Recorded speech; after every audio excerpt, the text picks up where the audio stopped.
Bom, então a gente já conhece o deslocamento do objeto,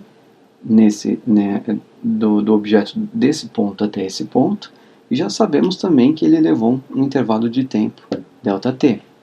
Então ele teve um deslocamento dentro desse intervalo de tempo, ΔT. Combinando essas duas informações, a gente extrai mais uma informação sobre o movimento desse objeto. E eu tenho certeza que vocês já desconfiam do que é. Né? Então, a gente, com a informação do deslocamento do objeto e do intervalo de tempo que ele usou para ter esse deslocamento, a gente cria um novo parâmetro que a gente vai estudar com essas duas informações, que é a velocidade. O conceito de velocidade vem de estudar como é que os objetos se movem no espaço dentro de um intervalo de tempo, o quão rápido eles fazem esse deslocamento. Eu posso ter um deslocamento que leva mais tempo para ser feito, ou menos tempo. Esse jeito de você estudar como é que o movimento ele vai mais rápido ou vai mais devagar, enfim, essa informação a gente extrai da velocidade. E a velocidade vai ser igual o deslocamento sobre o tempo, ΔR sobre ΔT. Tá? Essa é a velocidade que a gente aqui, já vou adiantando para vocês, é a nossa velocidade média, que vocês estão acostumados já no ensino médio, vocês já estudaram o conceito de velocidade média, que é o deslocamento pelo intervalo de tempo. Quando a gente conhece o deslocamento dos objetos e divide pelo intervalo de tempo que levou para ter esse deslocamento, a gente tem de primeira a velocidade média. Tá? Então, a velocidade média do objeto desse ponto até esse, eu calculo usando essa fórmula. Tá bom? Essa aqui é a velocidade média.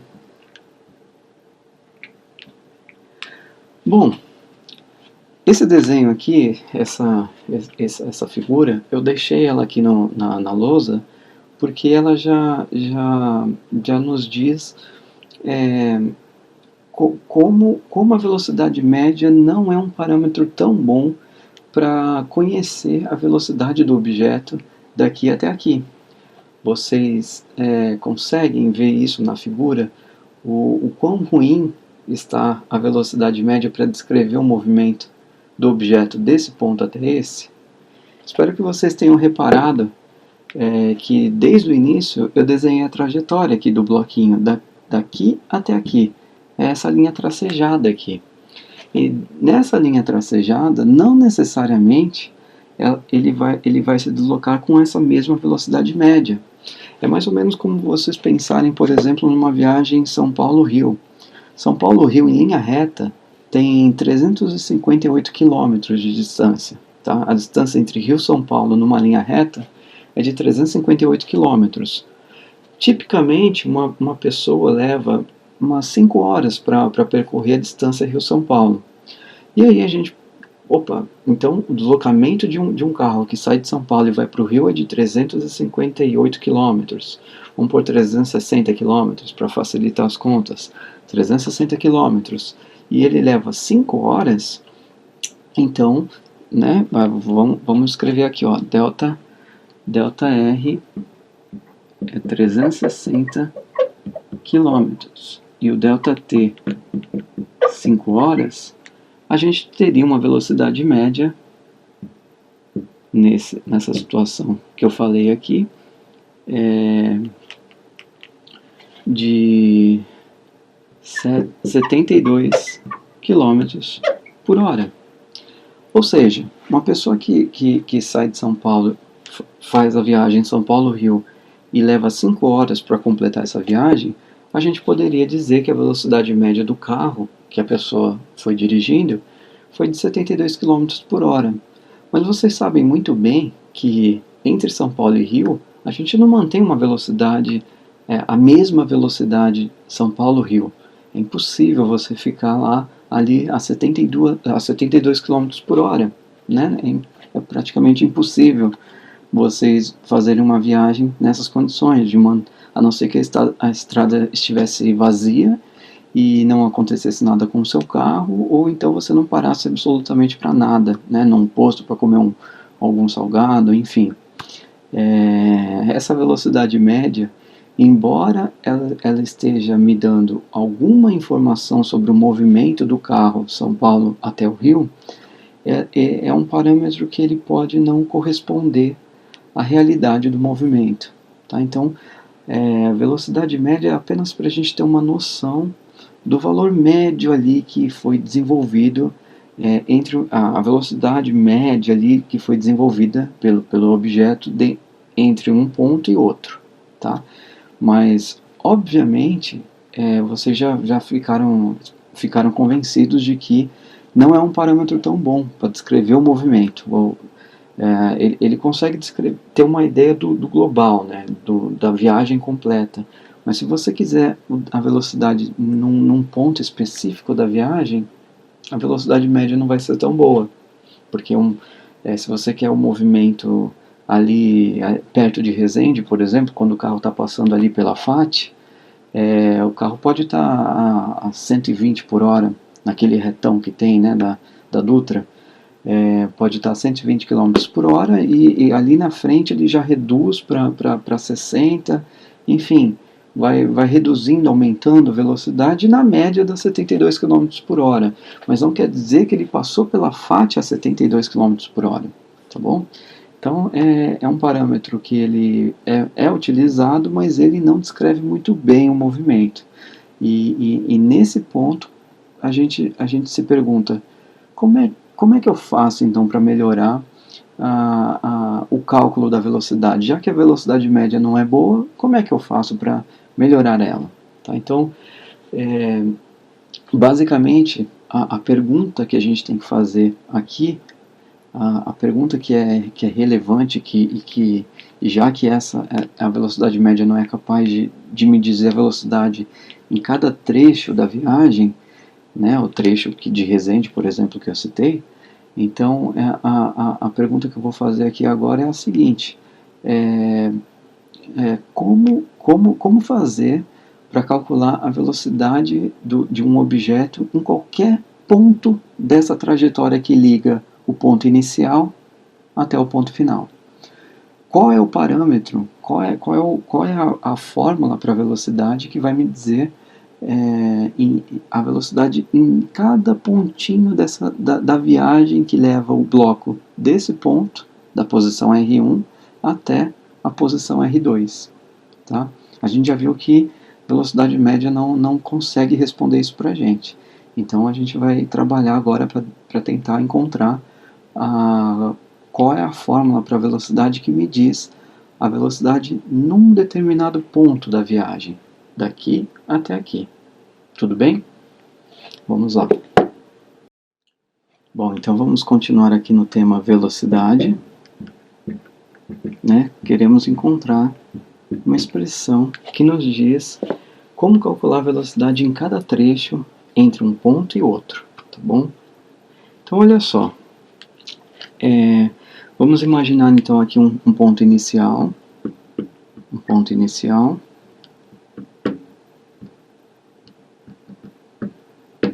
e um ponto final.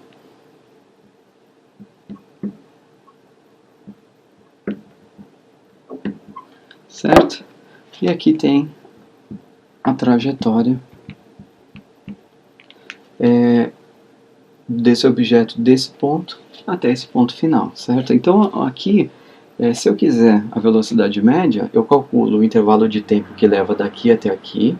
Então o ΔT eu calculo o intervalo de tempo que leva daqui até aqui, eu marco num cronômetro. E o deslocamento eu consigo fazer também, né? A posição inicial aqui, posição final, o deslocamento vai ser posição final, que eu posso chamar de RF, menos a posição inicial, certo? Bom, Só que agora eu quero calcular a velocidade. Se eu dividir deslocamento por intervalo de tempo, eu vou ter a velocidade média. Não é isso que eu estou querendo calcular aqui. Eu quero calcular, por exemplo, a velocidade nesse ponto aqui. Quem é V? Neste pontinho aqui, quem é V? Então, para você calcular a velocidade nesse trecho aqui, você vai fazer o seguinte. A gente pode, por exemplo,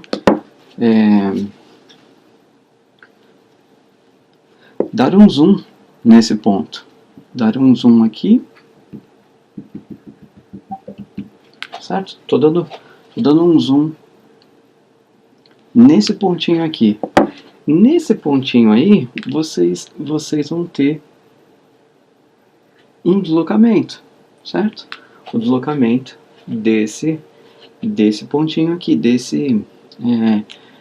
porque embora eu tenho dado um zoom aqui, eu ainda tenho um deslocamento, certo?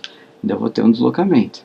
E esse deslocamento vai ser esse deslocamento aqui eu vou chamar de dr.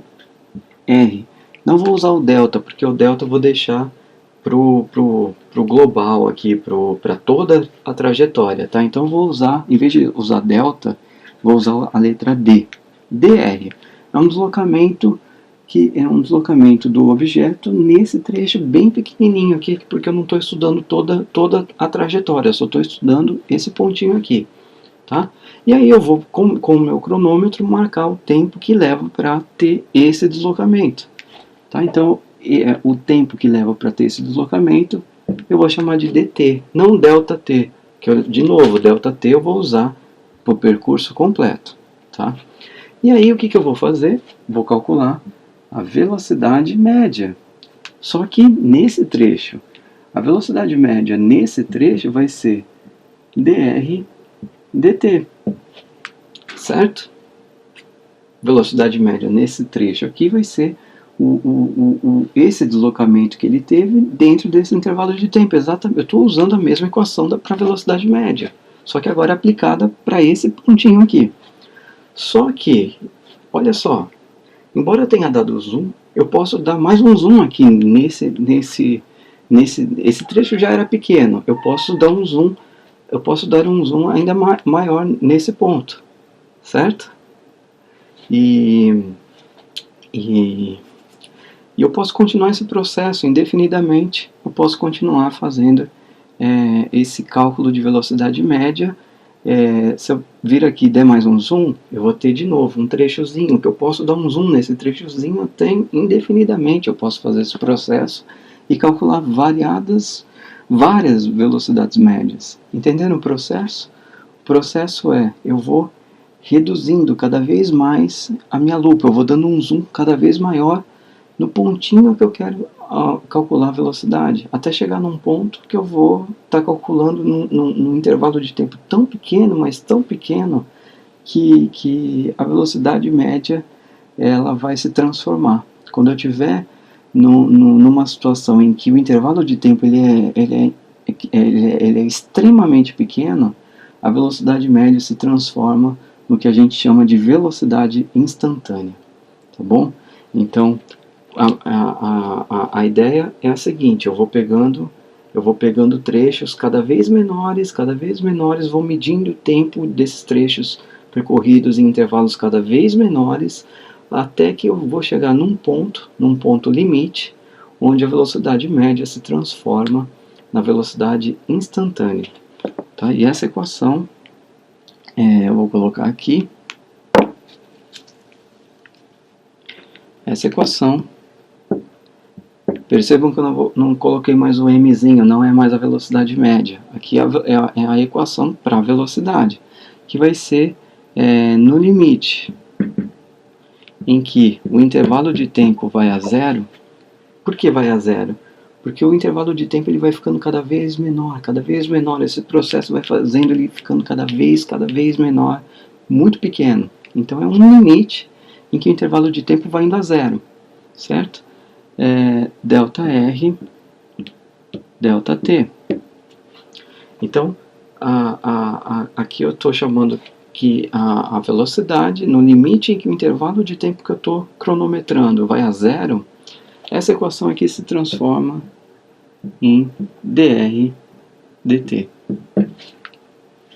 certo? É isso que a gente chama de velocidade instantânea, é pegar intervalos de tempo muito pequenos, eu vou ter intervalos de tempo extremamente pequenos, num trecho extremamente pequeno, e aí eu vou saber calcular a velocidade do objeto nesse ponto é a velocidade instantânea. Entenderam? Então, basicamente, esse é o processo de você determinar a velocidade de qualquer objeto num determinado ponto. É cronometrar intervalos cada vez menores para calcular a velocidade média. Então, por exemplo, naquela viagem Rio-São Paulo, São Paulo-Rio, quando o carro estiver passando pela FAT, a gente começa a mede ali 1 segundo, passando, você mede a posição inicial, determina um ponto, onde é o inicial, passa 0 em 1 segundo, mede onde ele está passando. Esse deslocamento, nesse 1 segundo que você cronometrou, vai te dar velocidade num trecho, mas pode não ser bom. Esse trecho ainda, em 1 segundo, o carro ali na Dutra vai ter andado alguns metros, né? Então, dá para fazer melhor, dá para reduzir para 0,1 segundos. Em vez de você cronometrar 1 segundo, cronometra um tempo menor. E aí o deslocamento do carro também vai ser menor. Só que dá para melhorar, dá para medir em 0,0001 segundo. Enfim, dá para você fazendo esse processo cada vez menor, tomando um intervalo de tempo cada vez mais próximo a zero, né? Você vai pegando intervalos de tempo cada vez menores, com cronômetros extremamente precisos. O deslocamento também vai se reduzindo, né? O deslocamento do carro vai diminuindo.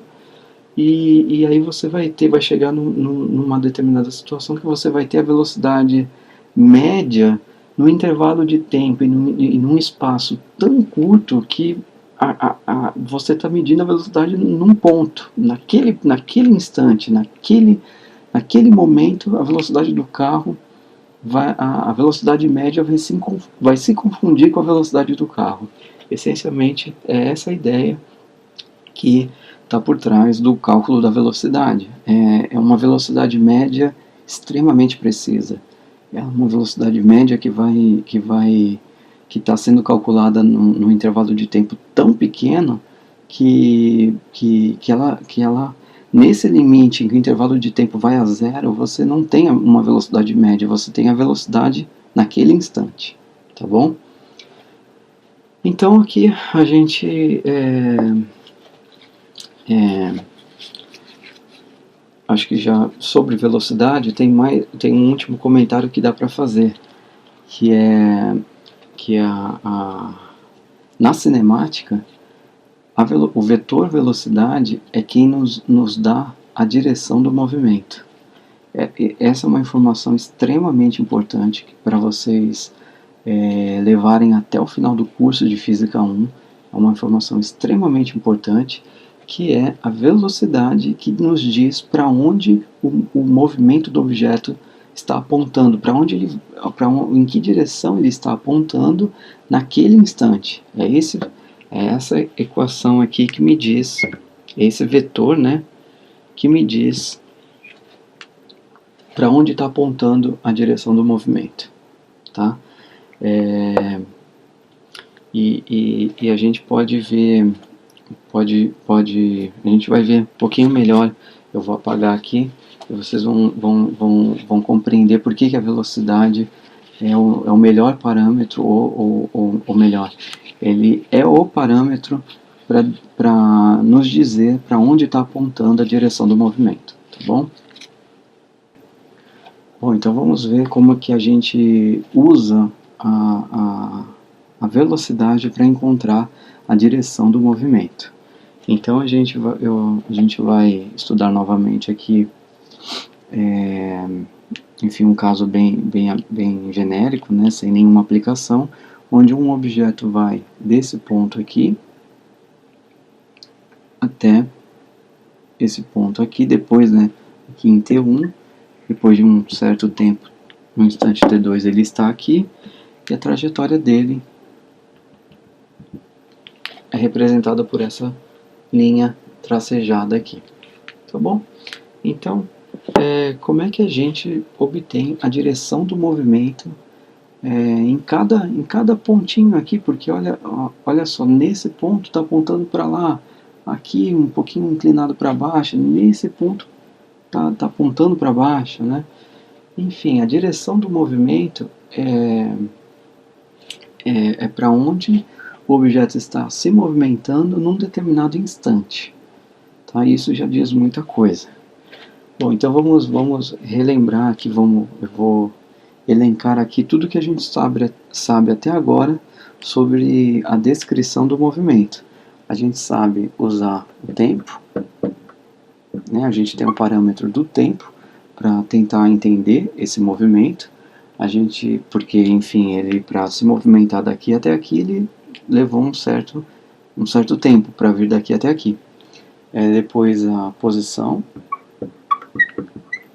Então, a posição indica que, enfim, ele obteve posições no espaço diferentes, ou seja, ele se movimentou.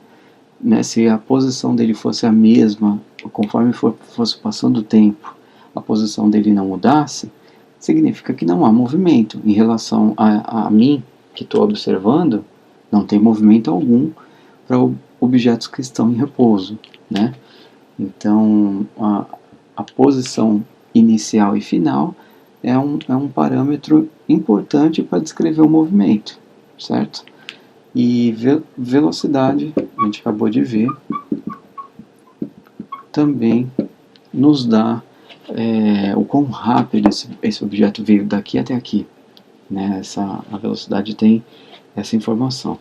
Bom, então até agora nós conhecemos esses 3 parâmetros aqui da cinemática e, enfim, se eu usasse o tempo para tentar obter a direção do movimento, eu não chego em lugar nenhum.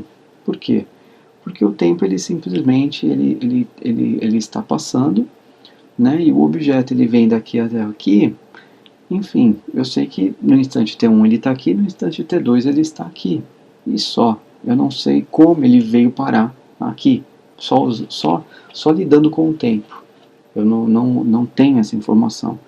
Com a posição é um pouco parecido, porque eu sei que nesse instante ele está nessa posição e nesse instante ele está nessa. Eu sei que ele se deslocou daqui até aqui, mas eu não sei muito bem como foi a direção do movimento em cada ponto, né, usando o vetor posição. Vamos colocar aqui, vamos desenhar aqui,